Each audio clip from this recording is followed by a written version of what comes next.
You're talking to yourself again. That's kind of what we're doing with these YouTube videos. You ever thought about that? We're talking to ourselves. Love with Julie and MJ.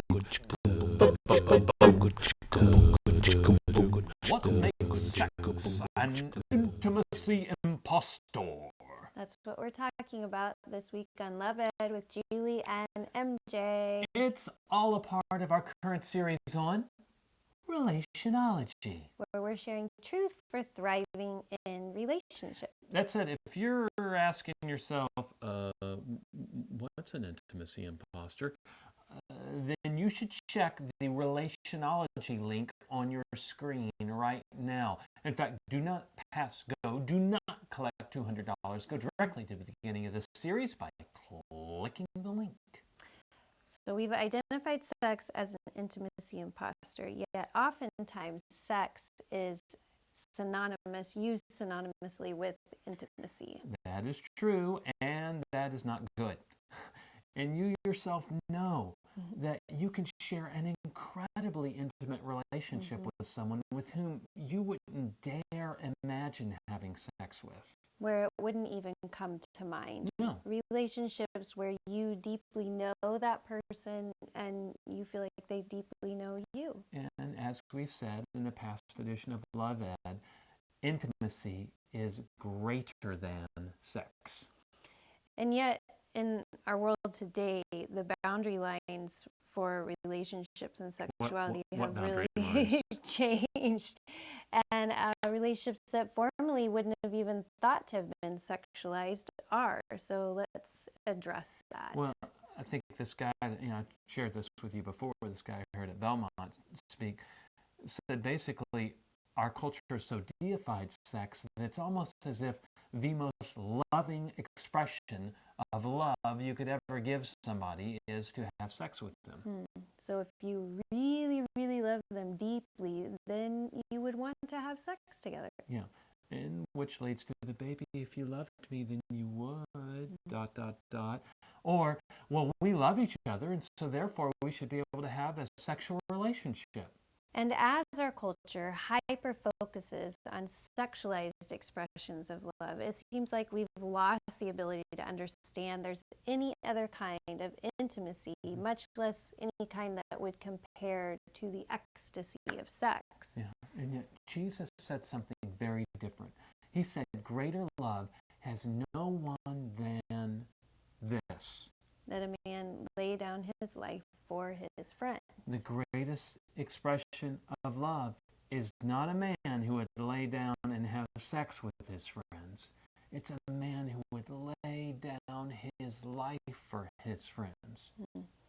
The value of sacrificial love is so far beyond that of sexual love. It's hard to even, you shouldn't even compare them. Yeah, and that's why I get so offended when I hear the catchphrase, love is love. No, it isn't.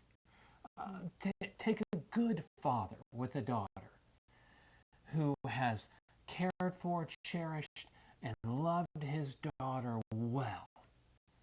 And then that daughter gets a boyfriend. Well, I hope he's a good guy. But I don't care how good he is. How can you compare his love to the love of the father? At that point in time, what sacrifices will that young man have made on her behalf that could compare to the father's? And if he's not a good guy, if he's maybe the kind of boyfriend that is pushing for more and more, or asking for pictures on the phone, or cats, or wanting sex, then how is that as deep a love?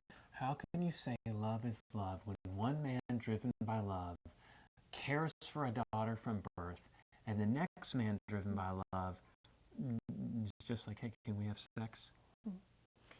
Which is similar to what we said about the intimacy imposter of romance. Sex at its worst can become very, very selfish, much about, what I want, what I desire, what I need. Yes. But true love demands that I lay down my life for my beloved. And that's why a wise woman waits for a man to be willing to make that kind of commitment before giving her body. And why a man who truly loves a woman would not even dream of asking her to give her body fully to him before he's willing to give himself fully to her with a marriage commitment. So don't be fooled by the intimacy imposter of sex. True love will sacrifice on your behalf. And you'll know you're driven by true love when your desire is to serve and sacrifice your life for your friends, whether they're a romantic interest or not. And again, we've been talking about sexuality in the context of our series on relationology. And last week, our recommended readings included the first 5 posts in a Date Night Advice blog series we affectionately refer to as the sexual intercourse. I have no affection for that name at all. And this week, we encourage you, if you haven't already, to go ahead and read the final 5 posts in that series. Links below. Then tune in next week as we continue our discussion on the intimacy imposter of sex by addressing the hookup culture. Hookup. Hookup culture. Only on Love Ed with Julie and MJ. Love Ed with Julie and MJ.